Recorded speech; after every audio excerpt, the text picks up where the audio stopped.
Живот во колиба чиј таван прокиснува и секој момент се заканува да и се сруши надглава. Ваква старост не замислувала Лубинка кога пред 40 години дошла од околината на Врање невеста во радовишкото село Дамјан. 2 пати се мажела, но бракот не било законет. Освен горчини и ќотек, никакви други спомени не ја останале од животот во заедница. Без бел динар ме искарае из куќу.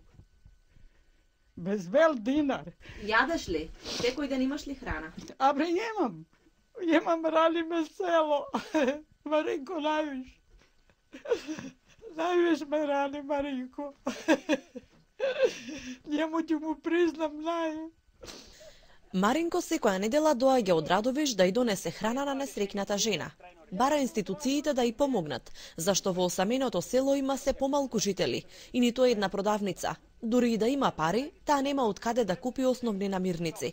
Немах намера, баба Лубинка, да направам нити глумица, нити манекенка, туку македонската јавност да виде како нашите институции, како нашата држава се грижи за лица кои остануваат како бабата тука и повеќе од 3 месеца е и нити некоја установа е преземала некои мерки, нити пак како што гледаме веќе и зимото и зимо е, нема нити дрва, нити ништо. Ако и ние граѓаните се грижееме како што се грижат институциите у државата, баба Лубинка до сега ќе беше на бандерите. Лубинка има 75 години, но голема желба за живот. Родена србинка, денес се чувствува само македонка, зашто веќе не е сигурна дека некој во родниот крај се сеќава дека е жива.